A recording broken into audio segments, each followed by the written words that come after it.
कहानी है 10 रिंग्स यानी 10 जादुई चक्रों की। ये रिंग्स हजारों साल से अस्तित्व में है, पर ये कहां से आई और किसकी है ये बात किसी को नहीं मालूम। इन रिंग्स में बहुत सी पावर्स है और इन्हें किसी भी हथियार की तरह इस्तेमाल किया जा सकता है। इसके अलावा इन्हें पहनने वाले इंसान की उम्र भी नहीं बढ़ती, मतलब एक तरह से वो अमर बन जाता है। इन रिंग्स को सिर्फ वही इस्तेमाल कर सकता है जो कि बहुत ताकतवर और होशियार है।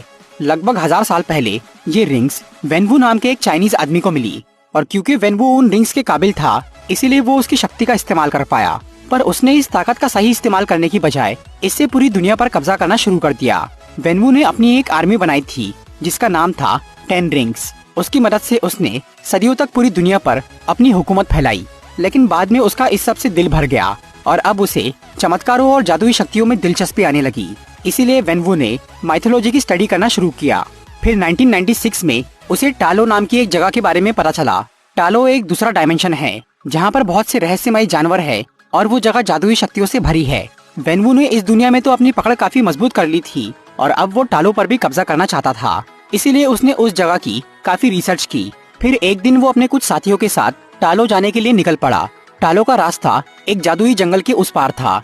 कोई भी आम इंसान उस जंगल को पार नहीं कर सकता था क्योंकि वो एक जिंदा जंगल था जो कि एक भूल भुलैया की तरह था और वो टालो की तरफ बढ़ने वालों को मार डालता था। जब वेनवू अपने साथियों के साथ उस जंगल में गया तब उस जंगल ने उनकी गाड़ियों पर हमला कर दिया, जिससे उसके सभी साथी मारे गए, लेकिन वेनवू अपनी रिंग्स की वजह से बच गया।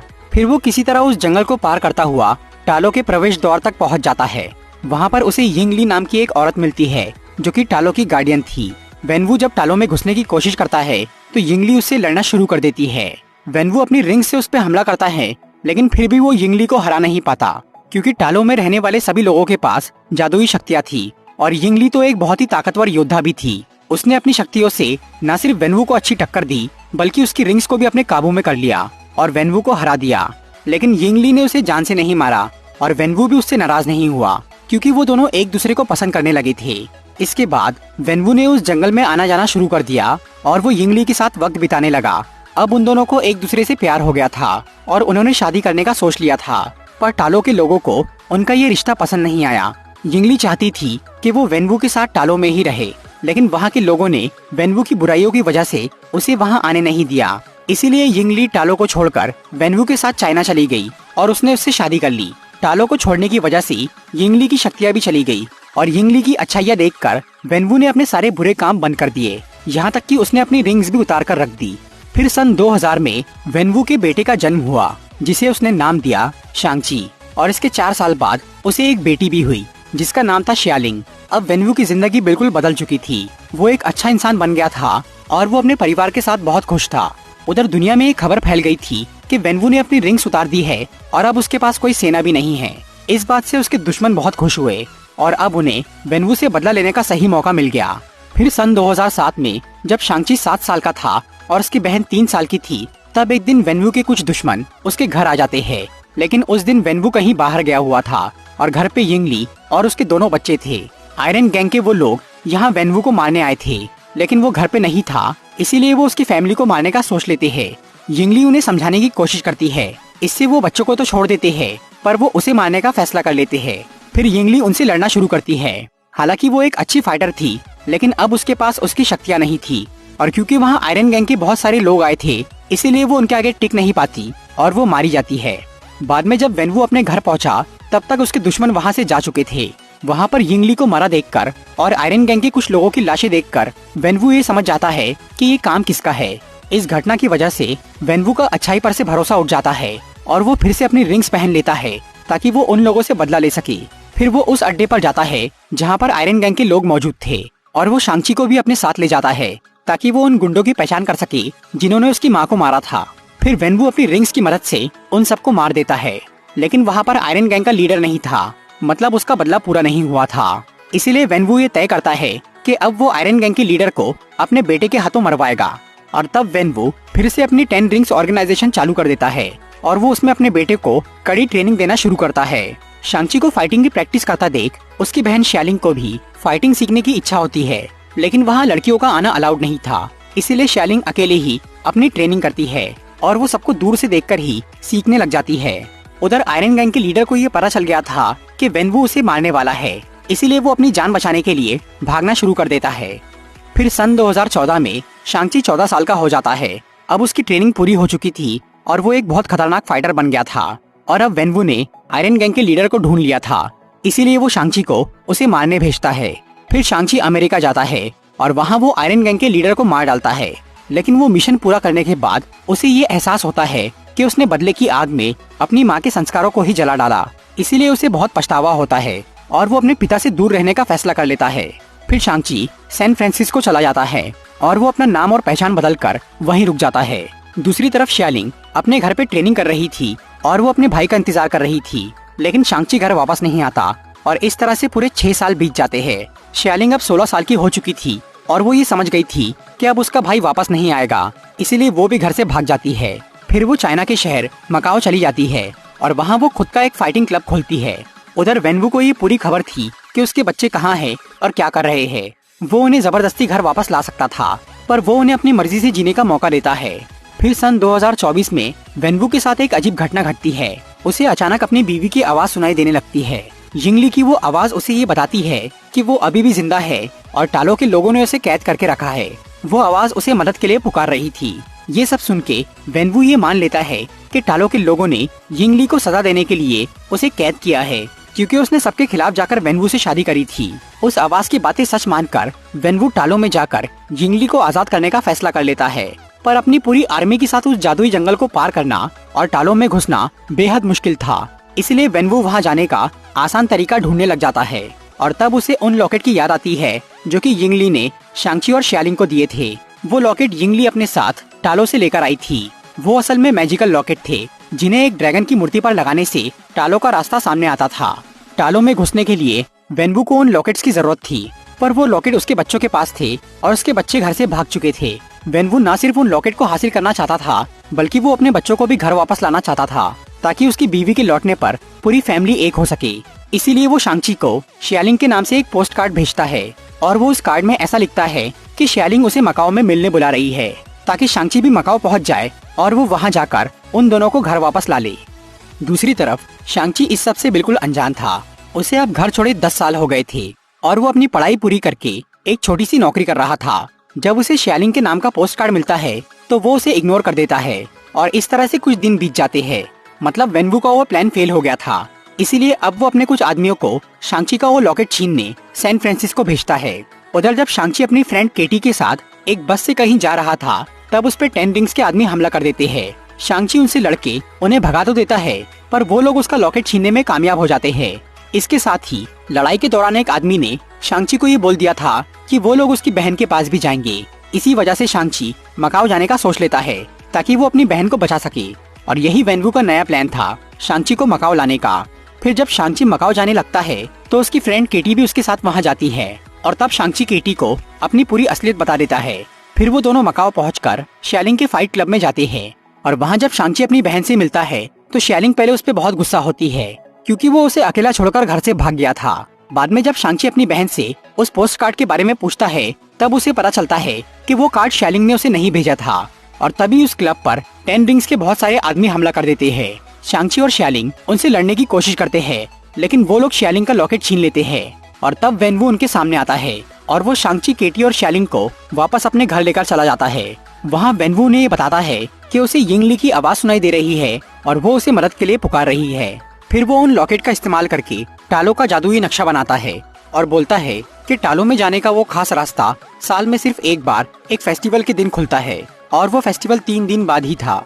इसीलिए वेनवू ने ये तय किया था कि वो उस दिन अपनी फौज के साथ टालो में जाएगा और अगर वहाँ के लोगों ने उसका विरोध किया तो वो सबको मार देगा। शांची को ये सब बातें बेकार लग रही थी कि उसकी माँ जिंदा है और कैद में है, इसीलिए वो अपने पिता को टालो में हमला करने से मना करता है।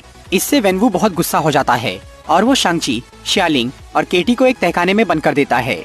उस तहखाने में उन्हें ट्रेवर स्लेटरी मिलता है। ट्रेवर वही एक्टर था जिसने कुछ साल पहले 10 रिंग्स का लीडर बनने की एक्टिंग की थी, और ये बात वेनवू को पसंद नहीं आई थी। इसीलिए ट्रेवर के गिरफ्तार होने के बाद 10 रिंग्स के आदमी उसे चाइना लेकर चले गए थे ताकि वेनवू उसे मार सके। लेकिन जब उसे मारा जाने वाला था तब ट्रेवर ने अपने एक्टिंग से 10 रिंग्स के लोगों का दिल जीत लिया। इस वजह से वेनवू ने उसकी जान बख्श दी और उसे अपने मनोरंजन के लिए वहीं रख लिया। जब शांची, शियालिंग और केटी उससे मिलते हैं तो ट्रेवर उन्हें अपने बारे में बताता है और वो उन्हें मॉरिस से मिलवाता है। मॉरिस टालो का एक जादुई प्राणी था जिसे वेनवू ने कुछ साल पहले टालो के बाहर के जंगल से उठाया था। उस तहखाने में रहते रहते मॉरिस और ट्रेवर दोस्त बन गए थे और ट्रेवर उसकी भाषा समझने लग गया था। जब मॉरिस शांची और शालिंग को देखता है तो वो समझ जाता है कि वो दोनों यिंगली के बच्चे हैं और उन्हें देखते ही उसे अपने घर की याद आती है। इसीलिए वो ट्रेवर को बोलता है कि वो टालो में जाने का एक खुफिया रास्ता जानता है। इसी दौरान शालिंग ने उस तहखाने से भागने का तरीका ढूंढ लिया था, इसीलिए वो सब वहाँ से निकल के टालो जाने का फैसला करते हैं ताकि वो वेनवू से पहले वहाँ पहुँच के सबको सावधान कर सके। फिर वो सब 10 रिंग्स के लोगों से बचते हुए वहाँ से भाग जाते हैं और वो उस जादुई जंगल के बाहर पहुँच जाते हैं। वहाँ मॉरिस उन्हें उस भूल भुलैया से निकलने का रास्ता बताता है और वो उस जंगल को पार करके टालो के अंदर पहुँच जाते हैं। वहाँ पर उन्हें यिंगली की बहन यिंग नान मिलती है जो कि अपने भांजे और भांजी का स्वागत करती है। फिर शांची और शालिंग अपनी मौसी को बताते हैं कि उनके पिता को लग रहा है कि उनकी माँ टालो में कैद है, इसीलिए वो यहाँ आने वाले हैं। और तब यिंग नान उन्हें इस बात के पीछे का सच बताती है जिसमें टालो का पूरा इतिहास शामिल था।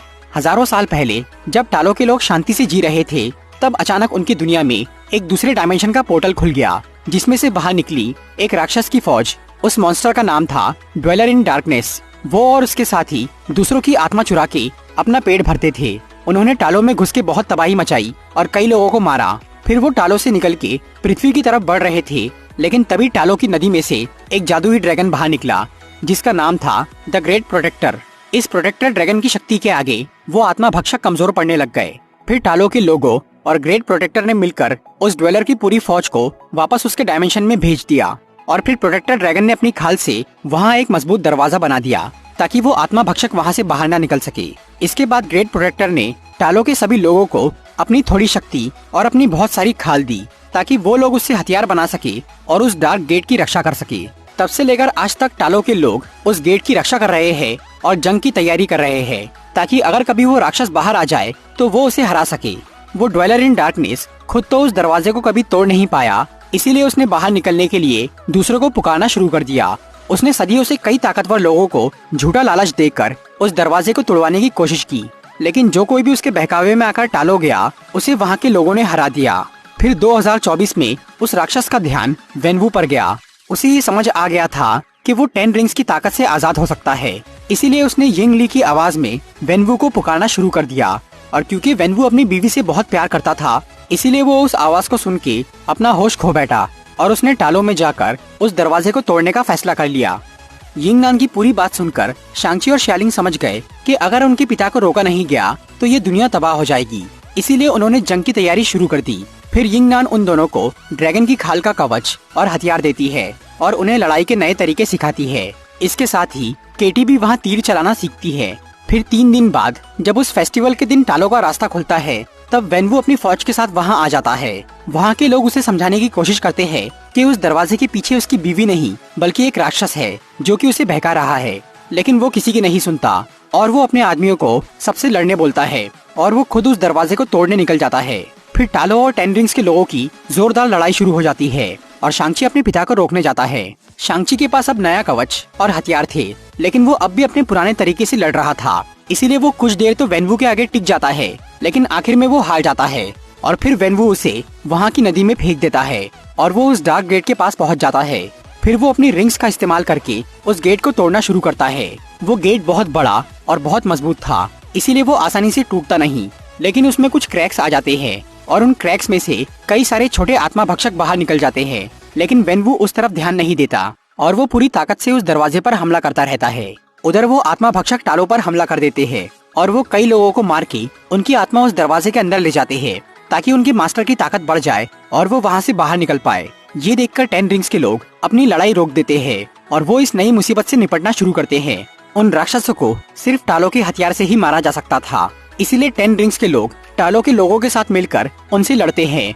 दूसरी तरफ शांची उस नदी में डूब रहा था और वो मरने ही वाला था, लेकिन तभी द ग्रेट प्रोटेक्टर उस नदी में से बाहर आता है और वो शांची को बचा लेता है। फिर वो ड्रैगन सबके साथ मिलकर उन राक्षसों को मारना शुरू करता है और शांची अपने पिता को रोकने चला जाता है। इस बार शांची अपनी मौसी के सिखाए हुए उस तरीके से लड़ता है जैसे उसकी माँ लड़ा करती थी। इससे वो न सिर्फ वेनवू को अच्छी टक्कर देता है बल्कि वो उसकी 5 रिंग्स को भी अपने काबू में कर लेता है। फिर वो दोनों बाप बेटे 5-5 रिंग्स का इस्तेमाल करके आपस में लड़ते हैं, लेकिन आखिर में शांची पूरी 10 रिंग्स को अपने काबू में कर लेता है और वो उससे वेनवू को मारने ही वाला होता है लेकिन फिर वो प्यार की खातिर रुक जाता है और वो उन रिंग्स को अपने पिता को लौटा देता है और उन्हें दोबारा समझाता है कि वो उस गेट को ना तोड़े। लेकिन तब तक बहुत देर हो चुकी थी। अब वो गेट काफी कमजोर हो गया था और ड्वेलर इन डार्कनेस बहुत ताकतवर बन गया था, इसीलिए वो गेट तोड़कर बाहर निकल जाता है। और तब वेनवू को अपनी गलती का एहसास होता है। फिर वो ड्वेलर शांगची पर हमला करता है, लेकिन वेनवू उसे बचा लेता है। पर तभी वो राक्षस पीछे से उसे पकड़ लेता है और उसकी आत्मा निकालना शुरू कर देता है। और तब मरते मरते वेनवू अपनी रिंग्स शांगची को दे देता है। फिर वो राक्षस टालो की तरफ बढ़ने लगता है, पर तभी ग्रेट प्रोटेक्टर उसे अपनी शक्तियों से नदी में घेर लेता है और वो ड्वेलर को मारने ही वाला होता है कि तभी उसके साथी उसे बहुत सारी आत्माएं लाकर देते हैं, जिससे उसकी ताकत बढ़ जाती है और वो प्रोटेक्टर की पकड़ से छूट जाता है। फिर ड्वेलर प्रोटेक्टर को ही पकड़ लेता है और वो उसकी आत्मा निगलना शुरू कर देता है। अगर वो ड्रैगन की आत्मा छीन लेता तो उसे हराना नामुमकिन हो जाता। लेकिन तभी केटी दूर से ही ड्वेलर के गले पर एक तीर मार देती है, जिसकी वजह से प्रोटेक्टर आजाद हो जाता है और वो फिर से ड्वेलर को पानी में कैद कर देता है। और तब शांगची अपनी रिंग्स उस राक्षस के पेट में डाल देता है और वो उन्हें फुल चार्ज करके उसके पेट में ब्लास्ट कर देता है, जिससे ड्वेलर इन डार्कनेस के टुकड़े हो जाते हैं और वो मर जाता है। इस सब के बाद टालो और 10 रिंग्स के लोग मिलकर उन सबको श्रद्धांजलि देते हैं जिन्होंने उस जंग में अपनी जान गंवाई थी। फिर शांगची और केटी वापस अमेरिका चले जाते हैं और वो एक होटल में बैठकर अपने दोस्तों को उस घटना के बारे में बताते हैं। तभी वहाँ पर जादूगर वोंग आ जाता है और वो शांगची और केटी को अपने साथ कामरताज लेकर चला जाता है। मूवी के मिड क्रेडिट सीन में हमें वोंग, शांगची और केटी कामरताज में नजर आते हैं। वहाँ पर कैरल डैनवर्स और ब्रूस बैनर भी वीडियो कॉल पे मौजूद थे। वोंग वहाँ सबको बताता है कि जब शांगची ने पहली बार उन रिंग्स का इस्तेमाल किया तो उससे एक अलग तरह की एनर्जी निकली जो कि उसे कामरताज में महसूस हुई और तब से वो रिंग्स दूर किसी को एक मैसेज भेज रही है। उन रिंग्स को स्कैन करने पर ब्रूस और वोंग को ये पता चला कि वो कई हजार साल पुरानी हैं और उन रिंग्स के बारे में कहीं भी कोई जानकारी नहीं है। और क्योंकि अब वो पावरफुल रिंग्स शांगची के पास थी, इसीलिए वोंग और ब्रूस बैनर उसे अपनी सुपर हीरो टीम का हिस्सा बना लेते हैं। मूवी के पोस्ट क्रेडिट सीन में हमें शियालिंग दिखती है जो कि अपने भाई को ये बोल के चाइना गई थी कि वो 10 रिंग्स ऑर्गेनाइजेशन को बंद करने जा रही है, लेकिन अब वो खुद उस ऑर्गेनाइजेशन की नई लीडर बन गई थी और उसने वहाँ पर लड़कियों को भी ट्रेनिंग देना शुरू कर दिया था और वो एक नए तरीके से अपने पिता के काम को आगे बढ़ा रही थी। तो दोस्तों, ये थी Shang Chi and the legend of the 10 rings movie की एक्सप्लेनेशन वीडियो। अगर आपको ये वीडियो अच्छी लगी हो तो इसे लाइक और